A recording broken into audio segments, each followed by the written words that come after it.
สาวกสินคนทำเกวดำดอกไอ้มโนขาวดังฝ่ายตะกายหนอกำดำขมาในโอ้ยละนาละนา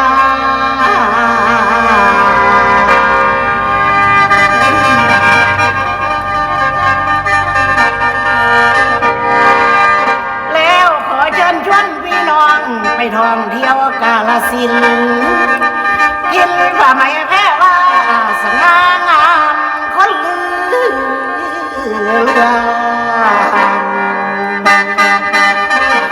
ไปมันนั่งของเก่าของโบราณมีหลายอย่างเมืองฟ้าแดดสูงยางบ้านเขาล้ำบักกอมเมืองหอม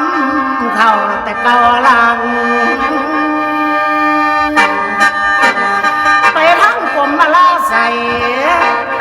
ขอเชิญได้ทุกท่านเคยไปผ่านทั้งน้องแปลนั่นคือแดนพญาขอมบนทงโนนสาวบ้านสิแพ้พังมั่งเป็นน้ำยังแต่ข้างก่อนผมศิลปากรเพิ่นได้อาดูรักไว้ไปดูได้บ่เสื่อมสูญหรือสิไปกำบุญอำเภอเมืองหรือทางเหนือชมผ้าไหมแพ้ว่าคนสาลือจุ่มบ้า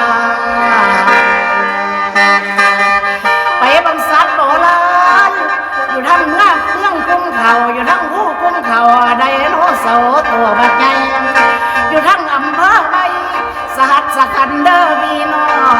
จนไปท่องเดียวให้ถึง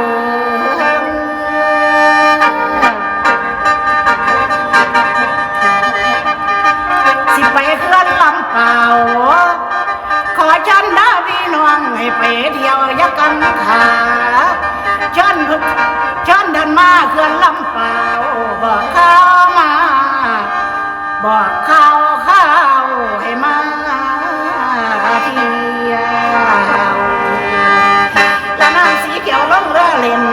เย็นกายได้พักผ่อนหาดดอกเกศสวนสะออนหาดเจ้าหาดใจขาวเจ้าพี่น้องจนไปท่องเที่ยวสถานงานกาชาติกาฬสินธุ์ขอเชิญได้ทุกท่านให้ไปเที่ยวยักกังขางานผ้าไหมแพ้ว่าให้ท่านมายามเยี่ยมหรือสิไปดังกำผาเสวยเลยบ้านเถื่อเขาผู้พัน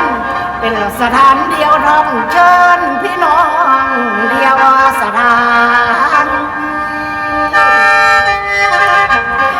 จังหวัดกาฬสินธุ์ขอเชิญเด้อพี่น้องให้ไปทักชนะจรกราบพญาไสสุนทรเจ้าพ่อเมืองอันคง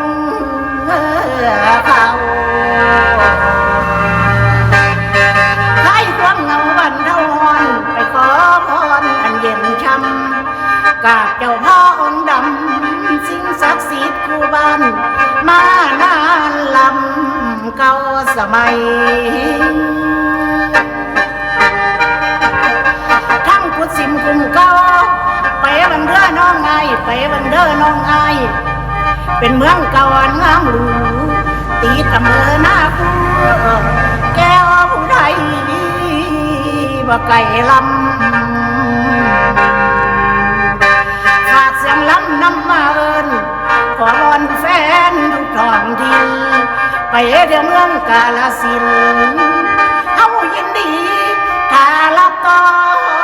นเชิญไปทอนเที่ยวให้ถึงวันลงเลิงโอ้ยละนา